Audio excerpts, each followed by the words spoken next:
Kabar buruk untuk Zionis Israel. Iran kirim senjata penakluk Amerika ke tanah Bashar al-Assad.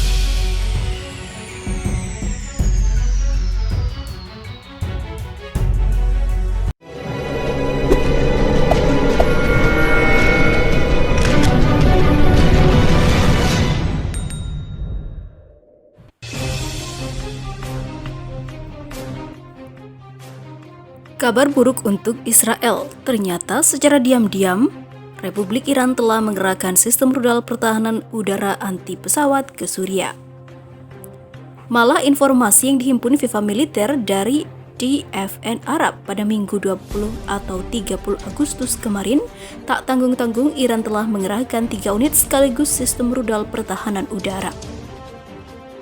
Sistem rudal yang dikerahkan Iran ke Suriah ialah buatan industri senjata dalam negeri, yaitu Korda 3. Ketiga sistem rudal itu kini sudah ditempatkan di beberapa lokasi di sekitar perbatasan Suriah dan juga Lebanon. Korda 3 bukan sistem rudal pertahanan udara biasa. Senjata itu memiliki jangkauan serang target mencapai 75 hingga 105 km. Dengan keberadaan Korda 3 ini, maka dipastikan jet-jet tempur F-16 Israel dalam bahaya. Sebab militer Israel tak bisa lagi seenaknya menggempur Suriah dari langit sekitar perbatasan Lebanon. Disebutkan juga Korda 3 dikirim Iran ke Suriah melalui pangkalan udara Hemimim. Memang sebelumnya Iran sempat mengumumkan niatnya untuk membantu tanah Bashar al-Assad itu menghadapi gempuran rudal-rudal yang ditembakkan Israel melalui jet-jet tempur dari wilayah sekitar perbatasan Lebanon. Tadinya diperkirakan Iran akan kirim sistem rudal pertahanan udara Bafar 373 yang memiliki jangkauan tembak mencapai 300 km. Ternyata yang dikirim adalah Korda 3. Perlu diketahui, Korda 3 bukan sistem pertahanan udara abal-abal. Senjata ini telah membuktikan keefektifannya, sebab pada Juni 2019 lalu, sistem jenis SAM ini menembak jatuh pesawat tanpa awak canggih Amerika, RQ-4 Global Hawk di Selat Hormuz. UAV Amerika seharga 1,5 triliun rupiah itu ditembak dalam jarak 34 km. Sementara itu,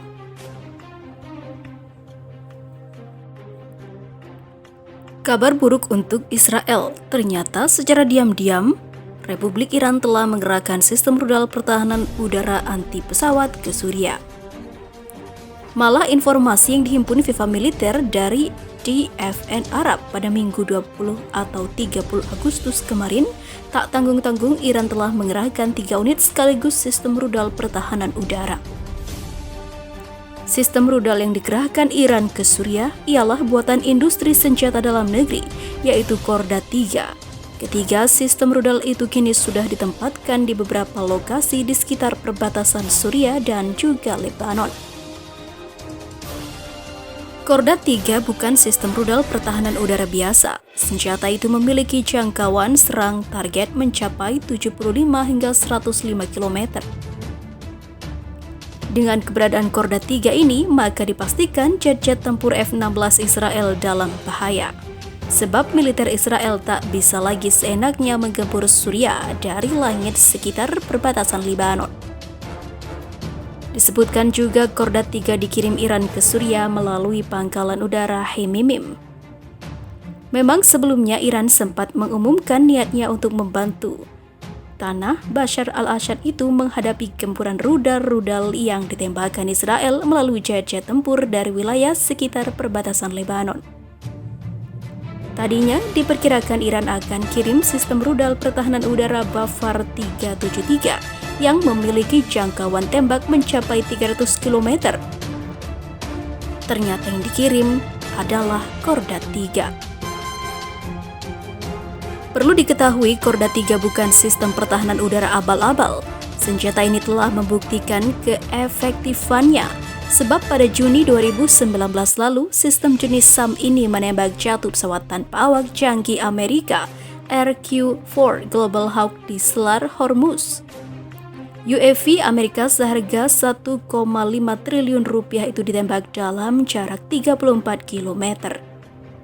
Sementara itu, cukup tangguh, Hamas tak gentar hadapi serangan Israel. Ancaman perang di Gaza terus meningkat di tengah tuntutan Palestina untuk mengakhiri blokade Israel selama 13 tahun. Pesawat tempur dan tank Israel melakukan pemboman ke situs militer Hamas pada Selasa 25 Agustus kemarin sebagai tanggapan atas balon pembawa bahan peledak yang diluncurkan dari Gaza ke arah selatan Israel. Israel telah melakukan serangan terhadap infrastruktur dan lahan pertanian Hamas di jalur Gaza selama 16 hari berturut-turut. Peningkatan ketegangan antara Hamas dan Israel dipicu oleh peluncuran balon pembawa bahan peledak oleh Palestina ke Israel Selatan dalam 2 minggu terakhir. Balon dan layang-layang yang diterbangkan dari Gaza kerap membakar lahan pertanian di Israel. Palestina melakukan ini agar Israel mencabut blokade mereka yang diberlakukan sejak tahun 2007 silam. Blokade Israel telah menyebabkan perekonomian Palestina merosot tajam. Para pemimpin Palestina di Gaza menuding Israel terus mengingkari kesepakatan. Menurut laporan media Palestina, Israel tidak memperluas zona penangkapan ikan yang diizinkan di Gaza hingga 20 mil laut. Tidak mengizinkan pembangunan saluran listrik baru ke jalur Gaza. Tidak mengizinkan pembangkit listrik Gaza beroperasi dengan gas alam dan tidak memfasilitasi pergerakan barang. Israel juga melarang masuknya 1.200 truk melalui penyeberangan Karem Abu Salem atau dikenal sebagai Karem Shalom ke Israel. Menanggapi peluncuran balon tersebut, Israel telah mengambil tindakan hukuman terhadap Gaza dengan membatasi barang-barang yang datang melalui penyeberangan. Menutup laut sepenuhnya untuk para nelayan Gaza dan menghentikan pasokan bahan bakar. Hal ini menyebabkan satu-satunya pembangkit listrik di wilayah itu mati. Dan aliran listrik yang berkurang selama 4 jam sehari. Analis politik Hussam Al-Dajani mengatakan eskalasi yang meningkat pada saat ini adalah konfrontasi antara faksi di Palestina yang berujung untuk mencabut blokade di Gaza, sementara Israel berjuang 2 kali lebih keras untuk tetap memblokade wilayah Palestina. Al-Dajani mengatakan kebuntuan itu dapat menyebabkan konfrontasi militer besar-besaran. Setiap kali Palestina memprotes dan menuntut agar blokade dicabut atau bahkan dikurangi, Israel menanggapi dengan memperketat blokade lebih lanjut dan memperburuk krisis di Gaza, ujar Al-Dajani kepada Al Jazeera. Pejabat Hamas, Basim Naim mengatakan ada upaya untuk mencegah konfrontasi militer secara besar-besaran, namun Israel terus meningkatkan pengepungan Gaza dan menghindari komitmen pada perjanjian sebelumnya. Orang-orang Palestina di jalur Gaza hidup dalam kondisi yang sangat menyedihkan dan suram. Faksi-faksi Gaza telah mengatakan kepada mediator bahwa Gaza tidak akan tinggal diam di bawah kondisi yang tragis ini, kata Naim. Kelompok Gaza dan pasukan Israel sekarang dalam keadaan siaga tinggi dan bersiap untuk konfrontasi lebih lanjut. Pejabat Hamas mengatakan kali ini mereka tidak akan bekerja sama sampai Israel sepenuhnya mencabut blokade di Gaza. Perdana Menteri Israel Benjamin Netanyahu telah mengancam akan menghabisi Hamas dan para pemimpin jihad Islam jika mereka terus mengirim balon itu. Blokade Israel terhadap Gaza telah menimbulkan kesulitan ekonomi bagi penduduk setempat. Menurut Biro Pusat Statistik Palestina, tingkat kemiskinan penduduk Gaza mencapai 53%, sementara kemiskinan ekstrim mencapai 33,8%.